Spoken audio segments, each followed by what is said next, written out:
Amém. Glória a Deus. Que Deus te abençoe poderosamente em nome do Senhor Jesus Cristo. O tema da live de hoje é aceitação. Senhor Jesus, ilumine a mente e o coração de cada pessoa que ouvir essa mensagem, que gere transformação e entendimento em todas as camadas físicas da alma e do espírito, em nome do Senhor Jesus Cristo. Amém.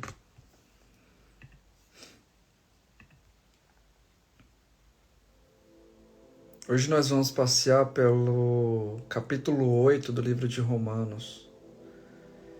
Então vamos falar sobre aceitação. O que é aceitação?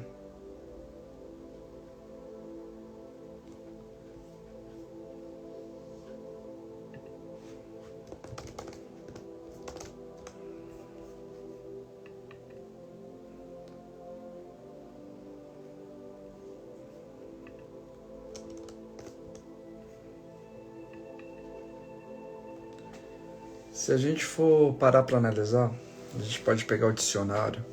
Aceitação, segundo o dicionário, seria o ato de aceitar. Então a gente teria que ver o que significa aceitar. E conforme o dicionário, aceitar significa consentir em receber o que é dado ou oferecido, estar de acordo ou conformar-se com, receber ou reagir a, acatar, tomar sobre si ou para si, assumir, ter como legítimo, certo ou verdadeiro, admitir, reconhecer, tomar, aderir, adotar.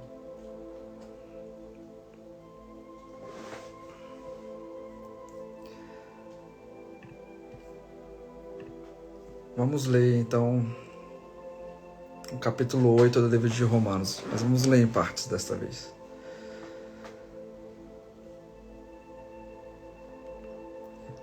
Está escrito assim, a partir do versículo 1. Romanos, capítulo 8, versículo 1 e seguintes.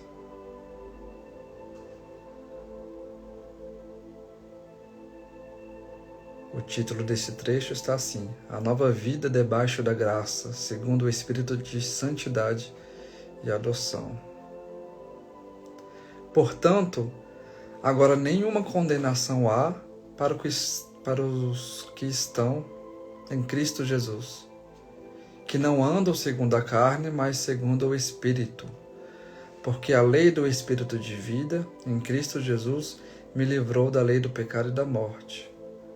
Porquanto o que era impossível à lei, aquela lei do Antigo Testamento, os 10 mandamentos, por exemplo, visto como estava enferma pela carne, Deus, enviando o seu Filho em semelhança da carne do pecado, pelo pecado condenou o pecado na carne, para que a justiça da lei se cumprisse em nós, que não andamos segundo a carne, mas segundo o Espírito.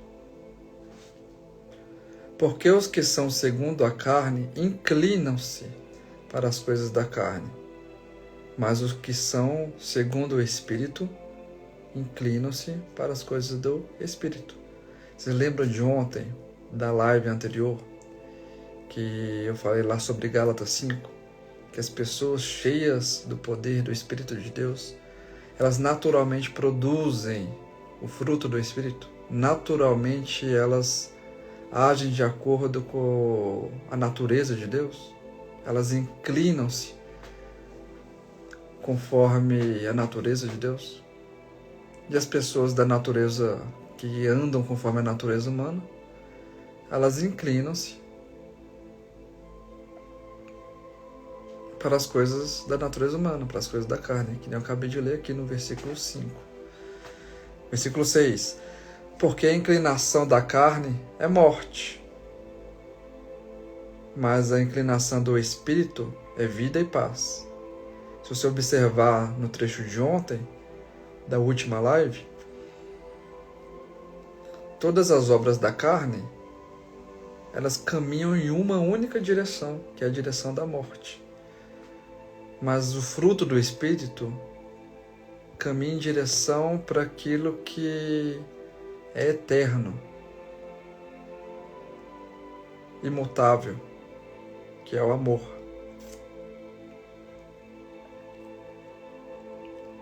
Versículo 7. Porquanto a inclinação da carne é inimizade contra Deus, pois não é sujeita à lei de Deus, nem, em verdade, o pode ser.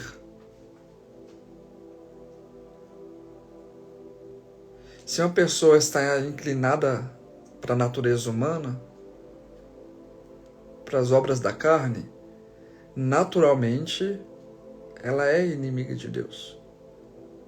Porque ela não se sujeita, o seu comportamento não está sujeito, não está inclinado, não está na dependência de Deus. E nem poderia ser.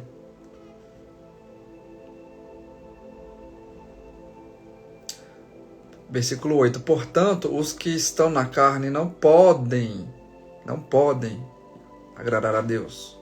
Os que estão na carne não podem agradar a Deus.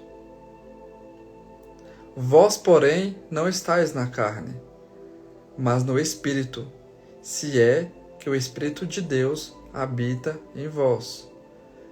Mas se alguém não tem o Espírito de Cristo, este tal não é dele. Ou seja,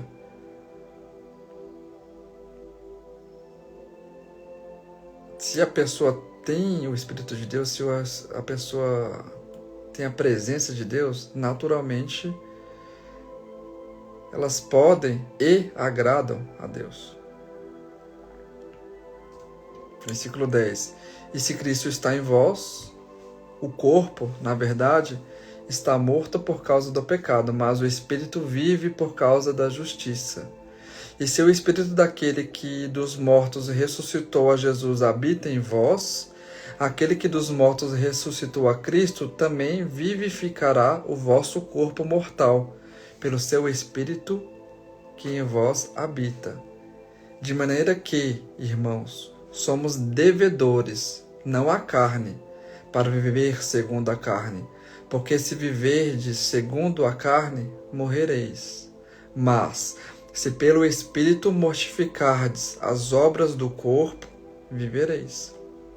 Porque todos os que são guiados pelo Espírito de Deus, estes são filhos de Deus. Porque não recebeste o espírito de escravidão, para outra vez estardes em temor, mas recebestes o espírito de adoção de filhos, pelo qual clamamos, Abba, Pai.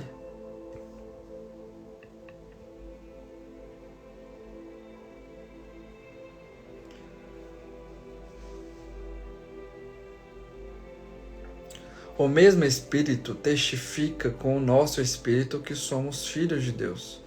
E, se nós somos filhos, somos logo herdeiros também, herdeiros de Deus e co-herdeiros de Cristo, se é certo que com Ele padecemos, para que também com Ele sejamos glorificados. A parte mais importante, e se nós somos filhos, somos logo herdeiros, herdeiros de Deus e co-herdeiros de Cristo. Recentemente eu tinha falado sobre a oração de Jesus lá em João capítulo 17, onde ele diz que ele e o Pai são um e intercede por nós para que nós e ele sejamos um como ele e o Pai são um.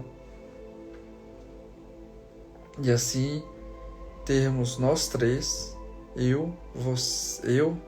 você, Cristo e Deus, uma só natureza, uma só unidade, sendo um só. Vamos para a segunda parte do capítulo 8, que diz assim, o título dessa segunda parte é As Primícias do Espírito, Esperança, Intercessão, Eleição. Até chegarmos no ponto principal, que é a aceitação. Porque para mim, tenho por certo que as aflições deste tempo presente não são para comparar com a glória que em nós há de ser revelada. As aflições deste tempo presente, de agora, da nossa vida, atualmente, não podem se comparar com a glória que em nós há de ser revelada. Porque a ardente expectação da criatura espera a manifestação dos filhos de Deus. Porque a criação ficou sujeita à vaidade, não por sua vontade, mas por causa do que a sujeitou. Vamos colocar numa linguagem mais clara ainda, para não ficar tão difícil para as pessoas aqui. Vou ler novamente. A glória futura. Versículo 18. Eu resolvi trocar a tradução agora, porque talvez nem todas as pessoas consigam entender na tradução mais clássica da Bíblia. Versículo 18 do capítulo 8 de Romanos. Diz assim: Eu penso que o que sofremos durante a nossa vida não pode ser comparado, de modo nenhum, com a glória que nos será revelada no futuro. O universo todo espera com muita impaciência o momento em que Deus vai revelar o que os seus filhos realmente são. Pois o universo se tornou inútil, não pela sua própria vontade, mas porque Deus quis que fosse assim. Porém, existe esta esperança. Um dia, o próprio universo ficará livre do poder destruidor que o mantém escravo e tomará parte da gloriosa liberdade dos filhos de Deus, isto é, nós mesmos. Pois sabemos que até agora o universo todo geme e sofre como uma mulher que está em trabalho de parto. E não somente o universo, mas nós, que temos o Espírito Santo como o primeiro presente que recebemos de Deus, nós também gememos dentro de nós, mesmo enquanto esperamos que Deus faça com que sejamos seus filhos e nos liberte completamente. Pois foi por meio da esperança que fomos salvos. Mas se já estamos vendo aquilo que esperamos, então isso não é mais uma esperança. Pois quem é que fica esperando alguma coisa que está vendo? Porém, se estamos esperando alguma coisa que ainda não vemos, não podemos ver, então esperamos com paciência. Assim também o Espírito de Deus vem nos ajudar na nossa fraqueza, pois não sabemos como devemos orar. Mas o Espírito de Deus, com gemidos que não podem ser explicados por palavras, pede a Deus em nosso favor. E Deus, que vê o que está dentro do coração, sabe qual é o pensamento do Espírito. Porque o Espírito pede em favor do povo de Deus e pede de acordo com a vontade de Deus. Pois sabemos que todas as coisas trabalham juntas para o bem daqueles que amam a Deus, daqueles a quem Ele chamou de acordo com seu plano. Porque aqueles que já tinham sido escolhidos por Deus, Ele também separou a fim de se tornarem parecidos com o seu Filho. Ele fez isso para que o Filho fosse o primeiro entre muitos irmãos. Assim, Deus chamou os que havia separado. Não somente os chamou, mas também os aceitou, e não somente os aceitou, mas também repartiu a sua glória com eles. A parte principal dessa parte é o versículo 28, que diz assim: Pois sabemos que todas as coisas trabalham juntas para o bem daqueles que amam a Deus. Todas as coisas cooperam para o bem daqueles que amam a Deus. Todas as coisas. Aqui não diz que é só as coisas boas, mas todas as coisas. Sejam as coisas boas, sejam as coisas ruins.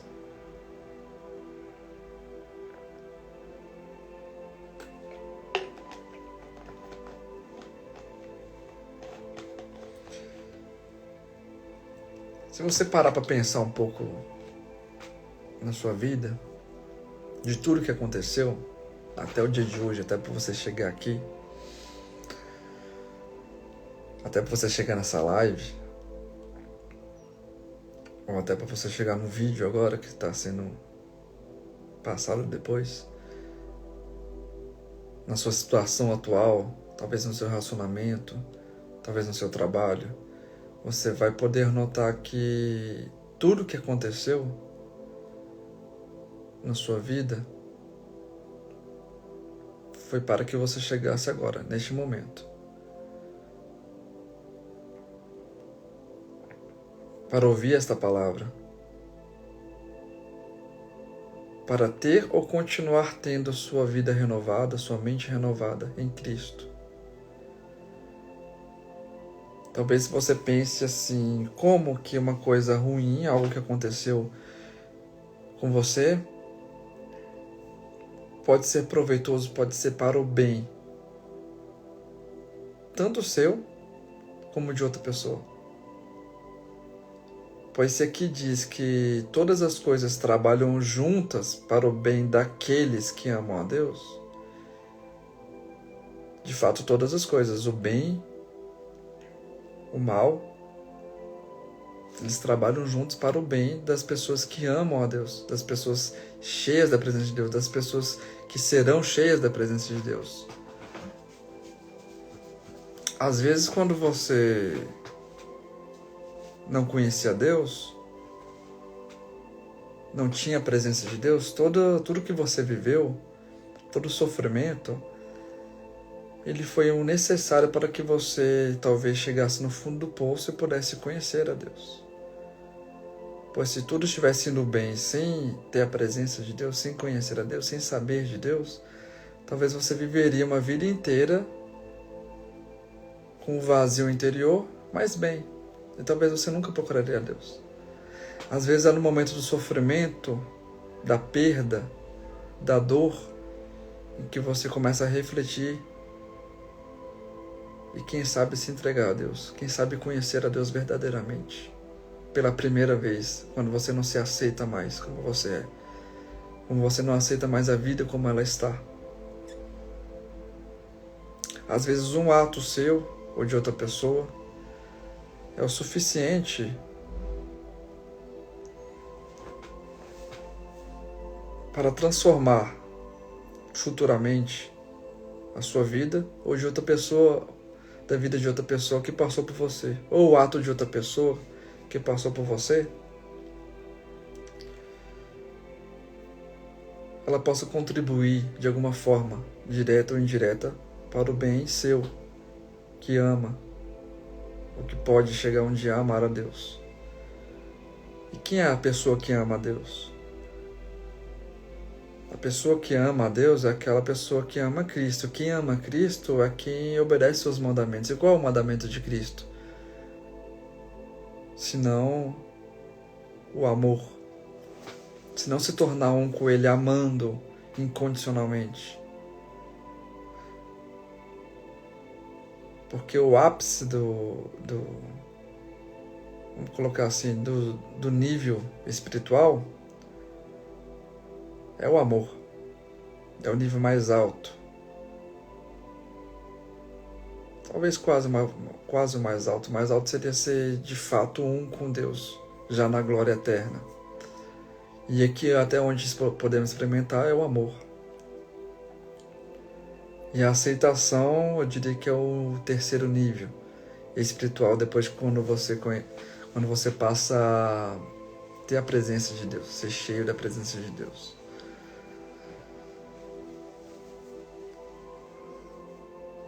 Então, para as pessoas que amam a Deus, que obedecem o mandamento de Cristo, que é amar, ela entende, compreende e aceita que qualquer coisa que acontecer é para o bem dela. Este é o propósito. Todas as coisas que acontecem é para o bem das pessoas que amam a Deus. Todas as coisas. Seja boa ou ruim, seja que você goste ou não. Então você começa a compreender a vida e o mundo de uma maneira diferente. Você começa a compreender as pessoas de uma maneira diferente. Você começa a amar a pessoa, compreender que ela age desse jeito, talvez não por intenção, ou ainda que seja a intenção dela talvez te maltratar, falar palavras que ferem, mas é porque você lembra da última live? É natural dela fazer isso, porque ela não conhece ainda a Deus. Porque quem conhece a Deus verdadeiramente, ela não pratica tais coisas. Mas quem conhece a Deus verdadeiramente, ela entende e aceita. Olha só, deixa eu ler um trecho de um livro aqui, o mesmo livro que eu li na última live, também fala sobre aceitação. Está escrito assim nesse trecho desse livro. Na aceitação, a pessoa finalmente entende que absolutamente nada, nem ninguém, tem o poder de lhe fazer feliz ou infeliz. E tudo o que é criado em sua realidade externa, ou seja, no mundo material, no corpo, no dia a dia, nas coisas, é um reflexo do seu estado interno, do seu próprio nível de consciência. Ou seja, do seu estado interno, vamos colocar assim, a pessoa que é cheia da presença de Deus. Traduzindo, uma pessoa que é cheia da presença de Deus, cheia do poder de Deus, do amor de Deus, que é uma com Deus, ela entende que nada nem ninguém pode fazer ela feliz ou infeliz. E que tudo que é criado na sua realidade externa, tudo que acontece, as coisas boas e ruins, é um reflexo do que está dentro dela, que é a própria presença de Deus. Então ela entende que todas as coisas trabalham juntas, cooperam juntas para o bem dela mesma.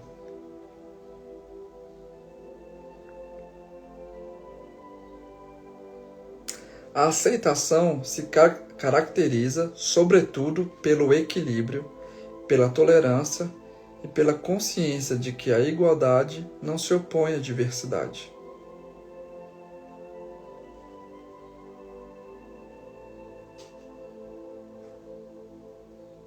Ou seja, uma pessoa cheia da presença de Deus, ela é equilibrada, ela é tolerante e ela entende que ela sendo uma com Deus, sendo igual a Deus, ela não se opõe a quem é diferente.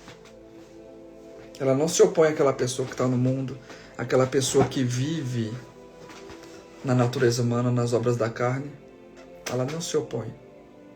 Ela só faz a mesma coisa que Deus faz. Ela ama. Ela ama.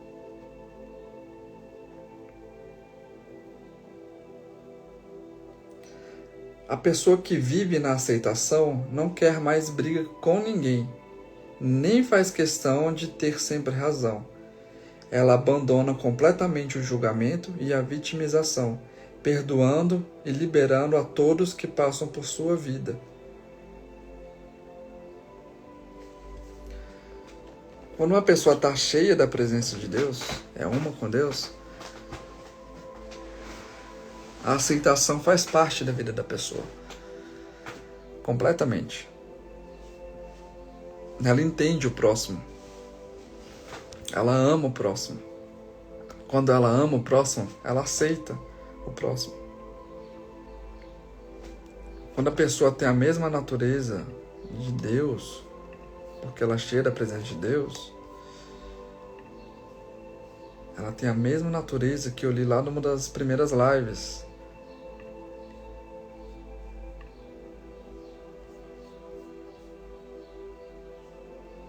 Que está aí em 1 Coríntios 13. Que diz assim: quem ama é paciente e bondoso. Não é ciumento, nem orgulhoso, nem vaidoso, não é grosseiro, nem egoísta, não fica irritado, nem guarda mágoas.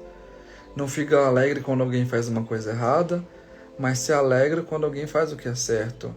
Quem ama nunca desiste, porém suporta tudo, com fé, esperança e paciência.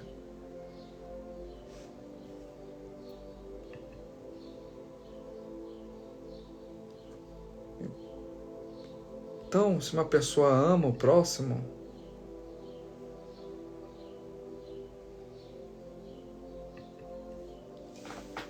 ela aceita. Olha só. Deixa eu ver se eu acho outro trecho aqui. Acredito que esteja em Mateus capítulo 6.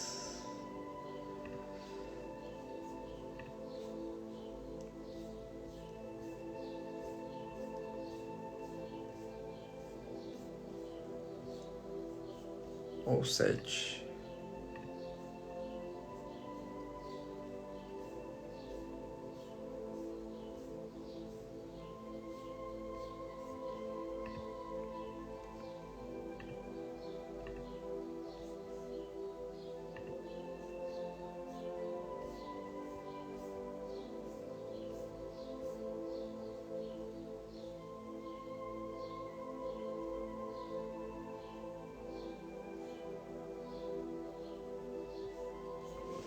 Aqui.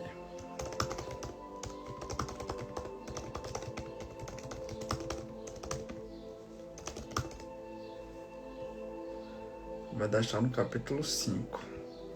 Mateus capítulo 5. Olha como isso é forte. Mateus capítulo 5, versículo 43. Vocês ouviram o que foi dito: ame os seus amigos e odeie os seus inimigos. Até hoje a gente escuta isso. Qualquer lugar do mundo que você for, nas rodas de amigos, no trabalho, faculdade, estudo, nas escolas, às vezes até em casa, às vezes até mesmo na igreja, infelizmente. Você vai ver uma frase parecida com essa: ame os seus amigos ou odeie os seus inimigos. Então, não. Se distancie de quem te faz mal. Se afaste, você vire as costas. Coloque na mão de Deus, como se Deus fosse se vingar, fazer o mal, aquilo que você deseja para aquela pessoa, como se Deus fosse fazer isso. Mas não. Jesus diz assim: mas eu lhes digo, amem seus inimigos e orem pelos que perseguem vocês, para que vocês se tornem filhos do Pai de vocês que está no céu. Porque ele faz com que o sol brilhe sobre os bons e sobre os maus, e dá chuvas tanto para os que fazem o bem, como para os que fazem o mal. Se vocês amam somente aqueles que os amam, por que esperam que Deus lhe dê alguma recompensa? Até os cobradores de impostos amam as pessoas que os amam. Cobradores de impostos aqui é porque na época eram as pessoas mais mal vistas, naquele período. Jesus sempre usa uma linguagem adequada na situação em que ele se encontra no momento. Se vocês falam somente com seus amigos, o que é que estão fazendo demais? Até os pagãos fazem isso. Portanto, sejam perfeitos, assim como é perfeito o Pai de vocês. Jesus ensina a gente a amar os nossos inimigos. Como que a gente vai encaixar isso na aceitação, então? Eu li agora um pouco mais cedo no capítulo 8 de Romanos que toda pessoa que vive na natureza humana, nas obras da carne, fazendo o que bem quer, bem entender, ela não está na dependência de Deus. E ela é inimiga de Deus. Mas ao mesmo tempo, Jesus disse para a gente amar os nossos inimigos. E se nós somos um com Deus, nós carregamos a mesma natureza de Deus, e não há mais separação entre nós e Deus, porque Deus vive completamente dentro de nós, através do Espírito Santo, fazendo com que nós sejamos, além de cheios, revestidos do poder de Deus, que é amor. Logo, se tem uma pessoa que é inimiga de Deus, naturalmente, ela é inimiga nossa também. Só que Jesus disse: ame os seus inimigos.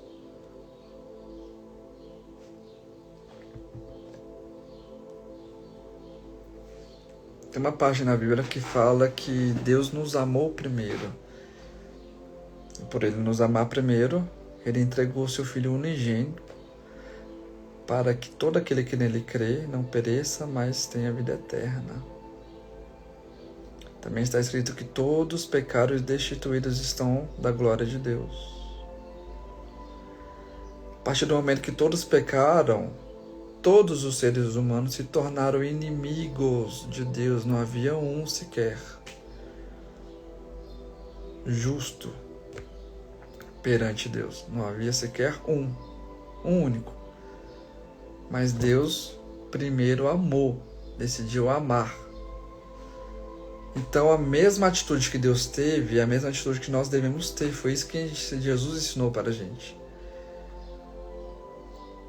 Que nós amemos uns aos outros, que nós aceitemos uns aos outros como a pessoa é, porque Deus te aceitou como você é. E a partir de então, você recebendo o amor de Deus, você olha para si mesmo e vê o quão indigno você é de receber esse amor. E por receber esse amor, dentro do seu coração começa a se transformar, porque quando você recebe o amor, ao mesmo tempo você recebe luz. E quando você recebe luz, todas as trevas que estavam dentro de você, elas começam a ser dissipadas por causa do amor que veio como luz e entrou dentro de você. Então, quando você ama uma pessoa que é inimiga de Deus,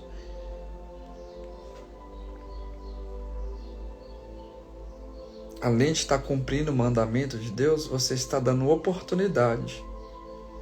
Só pelo fato de amar, você não precisa falar mais nada. Só pelo fato de amar, você está dando a oportunidade para que essa pessoa conheça a Deus através do amor. Quando você entende que todas as situações que acontecem na vida, no mundo, seja de qualquer ramo, seja no seu relacionamento, seja na sua área profissional, área sentimental, familiar, seja na área social, seja no governo, seja nos desastres naturais, você entende que todas as situações, todas as coisas cooperam para o bem seu, que ama a Deus, que é cheio da presença de Deus.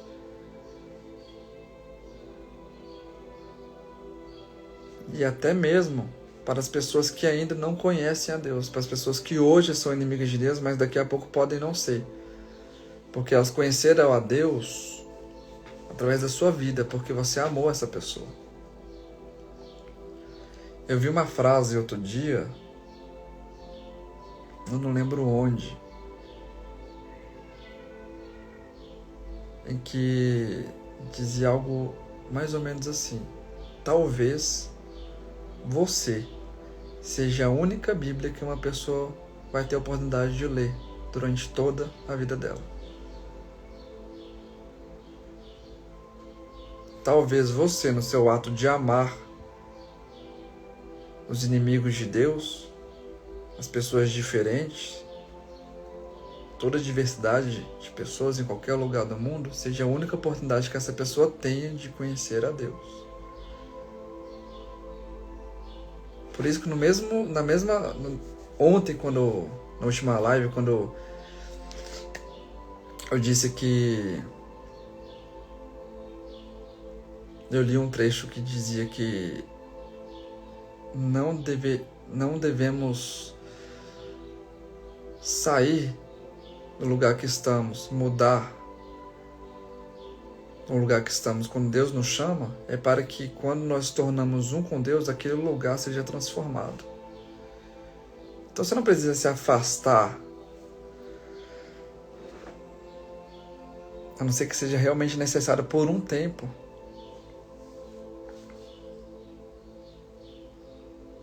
Do local que você está. Pois talvez a sua transformação seja o que falta para salvar as vidas das pessoas, dos amigos que você carregava um tempo atrás.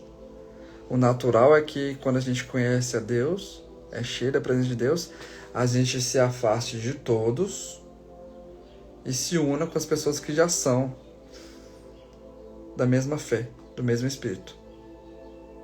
E aquelas pessoas que antes viviam com você, elas veem a sua transformação de longe. E às vezes ela fica com o desejo de ir lá, atrás de você. E através do seu ato de amor as pessoas podem ser alcançadas. Mas às vezes essa pessoa não tem força para ir. Então talvez seja necessário, seja viável que você permaneça naquele local ainda mais um tempo, só para aquela pessoa conheça a Deus. Você se torna influência na vida daquela pessoa.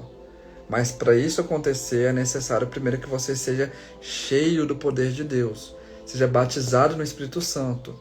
Porque se isso não tiver acontecido e você permanecer no mesmo local, é mais viável, provável que aquela pessoa, aquele grupo de pessoas, aquele ambiente que você está, ele te consuma. Então você nunca seja cheio da presença de Deus. Mas se você é cheio da presença de Deus, não tem como aquele ambiente te direcionar de alguma forma, porque se aquele ambiente é trevas e você é a luz, a treva não ofusca a luz, de modo algum. Mas se ofuscar e você acabar caindo, desviando, é porque você não era cheio da presença de Deus. Vamos continuar lá em Romanos, a partir do versículo 31, a terceira parte. Versículo 31 de Romanos, capítulo 8. Diante de tudo isso, o que mais podemos dizer? Se Deus está do nosso lado, quem poderá nos vencer? Ninguém. Porque ele nem mesmo deixou de entregar o próprio Filho, mas o ofereceu por todos nós. Vocês lembram de um trecho? Vou até abrir aqui.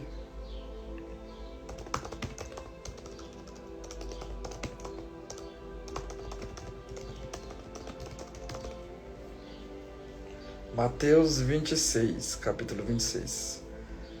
Vamos abrir lá rapidamente. Mateus, cancela. Mateus, capítulo 26.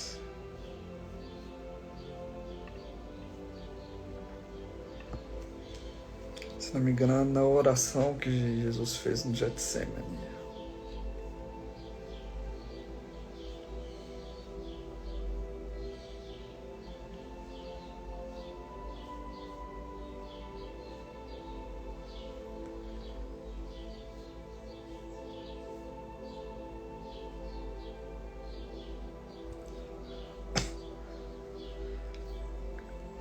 Mateus capítulo 26, versículo 42.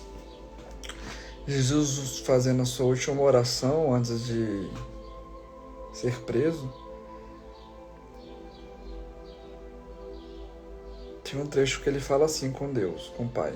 Ele fala assim: pela segunda vez Jesus foi e orou dizendo: meu Pai, deixa eu colocar na outra versão que aí fica melhor.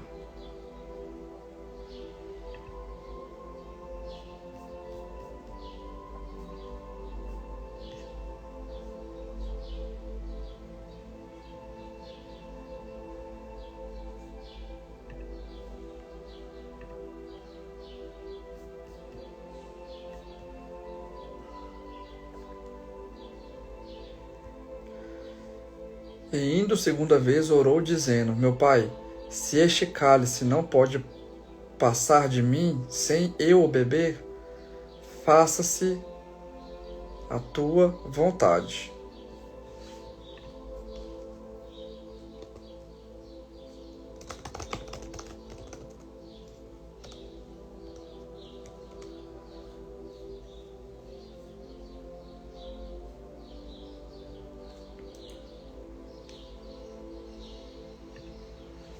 Olha, meu Pai, se este cálice não pode passar de mim sem eu beber, faça-se a tua vontade. Isso no Mateus capítulo 26. Mas se a gente for no capítulo 27,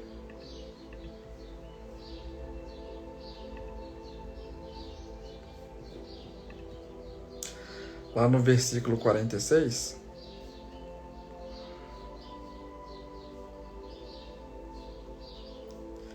e perto da hora nona exclamou Jesus em alta voz, dizendo: Eli, Eli, lema sabachthani, isto é, Deus meu, por que me desamparastes? Aquele cálice que Jesus falava é conhecido na Bíblia como cálice da ira de Deus. É como se fosse assim. Não tem como dar um exemplo aqui agora. Imagina que você está com um cálice, então vai derramando um líquido dentro dele. Tem um cálice e você vai derramando um líquido. E vai enchendo, até um certo ponto. E quando enche,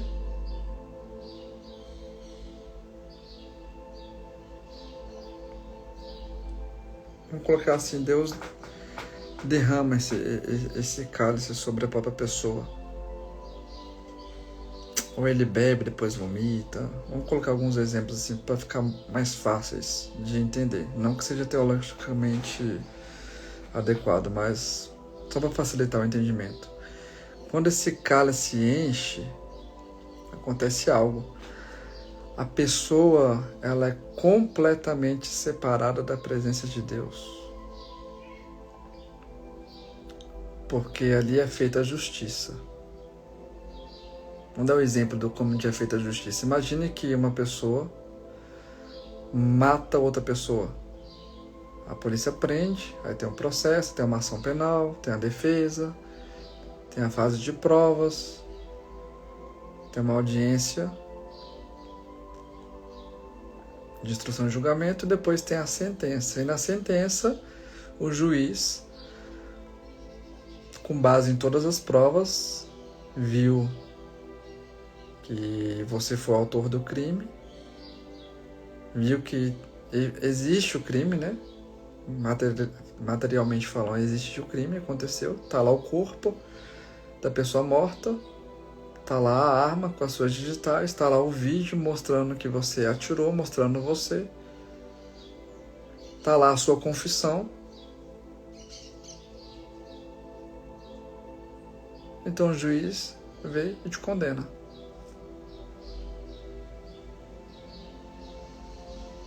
Dá a sentença. Então, transita julgar a sentença, não tem direito a recurso mais nenhum. Vem a execução da pena. Então ele manda, expede um mandato de prisão para cumprimento imediato da pena. Então, vai a polícia até onde você estiver, na sua casa, no seu trabalho, te pega, provavelmente vai te algemar e vai te levar para o presídio. E então você fica preso nesse presídio durante todo o tempo da sua pena. Considere assim, que enquanto você está livre, na rua, em casa, no trabalho, em qualquer lugar que seja, é como se você estivesse na presença de Deus, vivendo com Deus, na liberdade que é estar com Deus, em que você pode todas as coisas. Mas quando você resolveu matar, você decidiu dentro do seu coração não estar mais na presença de Deus. Porque você está desfrutando da presença de Deus, assim como Adão e Eva estavam. E Deus falou assim, não coma do fruto, senão certamente você morrerá. E morrerá ali representava uma separação total de Deus. Ele estava no jardim do Éden. Da mesma forma que você estava em casa, trabalhando, desfrutando da sua liberdade. Então o homem pecou, você matou. Então houve uma sentença, que é aquele cálice cheio, que eu dei o exemplo agora há pouco. E quando o cálice foi derramado, veio a execução da pena. Então você foi retirado do jardim do Éden, ou seja, da presença de Deus, e foi colocado na cadeia para cumprir a pena. Você teve uma separação total da sua vida em liberdade. É como se você não tivesse mais vida, porque que graça tem você viver dentro de 4 paredes pequeno, apertado, sem um convívio com as pessoas que você ama, sem poder desfrutar completamente da vida. Que graça tem isso? Qual sentido tem nisso? Então, quando Jesus fala assim, Deus meu, por que me desamparastes? É porque ali Jesus estava recebendo a pena. Qual era a pena? A morte. Mas não a morte física exatamente. Ele sentiu naquele momento, pela primeira vez na vida, a separação completa e total de Deus. Deus não mais o ouvia, Deus não mais o respondia. Acabou. Naquele momento, Jesus morreu para Deus. Separou completamente. Foi para a total treva, onde a luz não alcança mais. Foi isso que aconteceu com Jesus.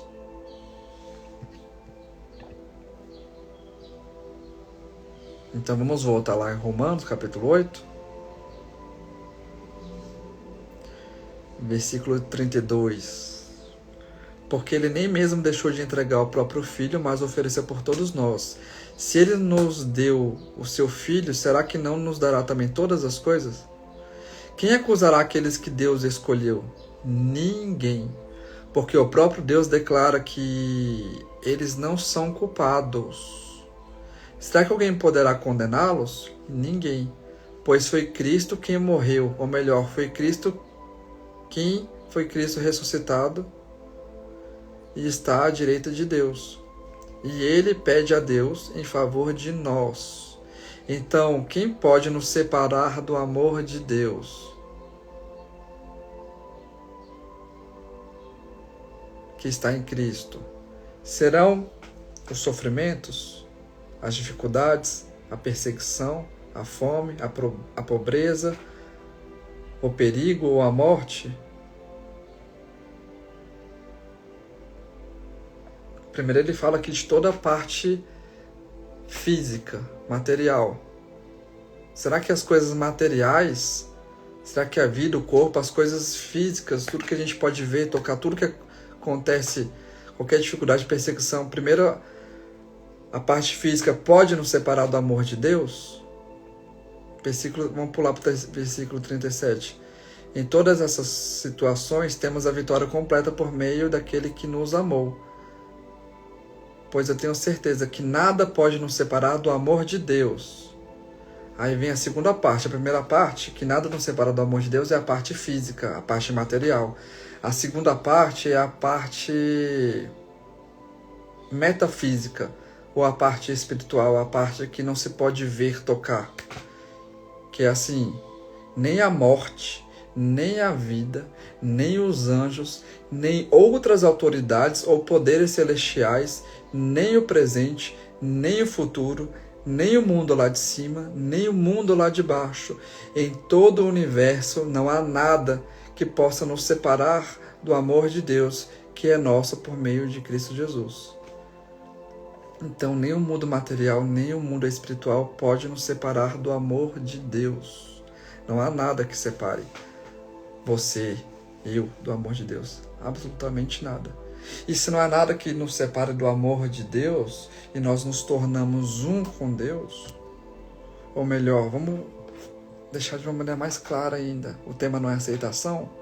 Se nada pode, absolutamente nada pode nos separar do amor de Deus, considerando que a gente já tem a presença de Deus completamente, a gente aceitando e amando ao próximo do jeito que ele é e está naquele momento, considera que aquela pessoa ainda não está cheia da presença de Deus, mas o amor de Deus por aquela pessoa, nada pode separar o amor de Deus por aquela pessoa, que ainda é inimiga de Deus, mas pode deixar de ser. Então, a mensagem de hoje é: aceite as coisas que acontecem na sua vida.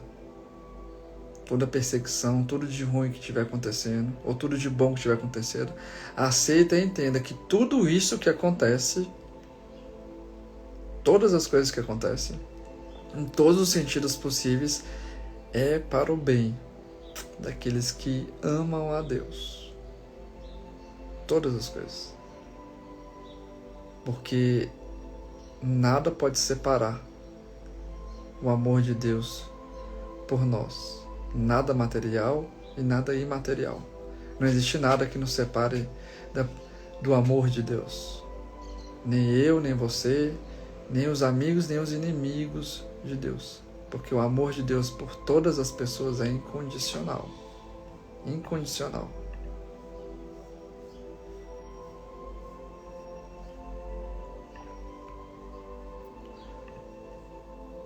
Que está escrito assim, e então finalizamos. Vai dar 1 hora de live.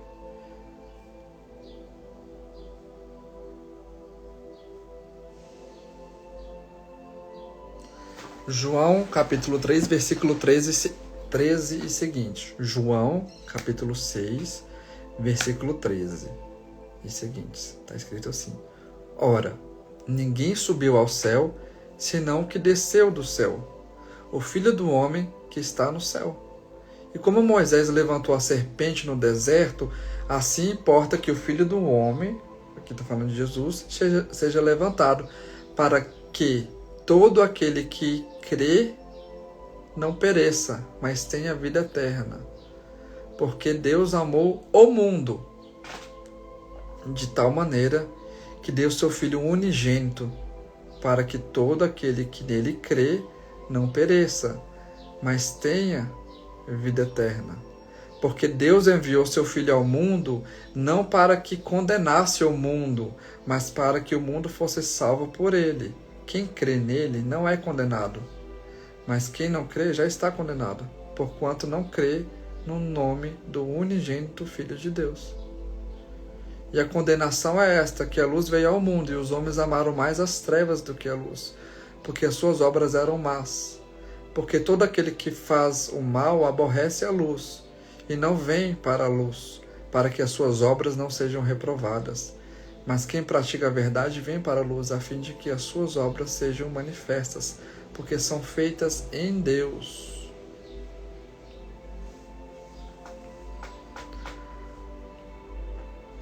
Então lembre, não condene, não julgue ninguém. Não reclame de ninguém, não reclame da situação, da vida, do que está acontecendo na sua vida.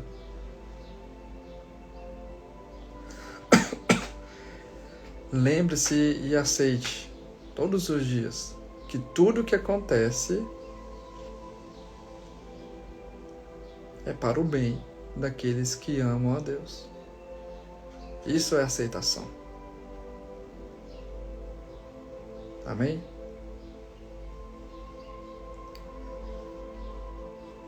Fechem os olhos e vamos falar com Deus. Pai, graças te damos, pois o Senhor é bom e isto basta. Nós entendemos hoje que a aceitação é um ato de amor, e um ato de amor pode curar, pode transformar e pode gerar vida onde predominantemente estava a morte, ou o caminho para a morte. Onde estavam as trevas. A aceitação é como uma luz que é acesa no meio da escuridão e recebe com amor aquelas pessoas mergulhadas nas trevas.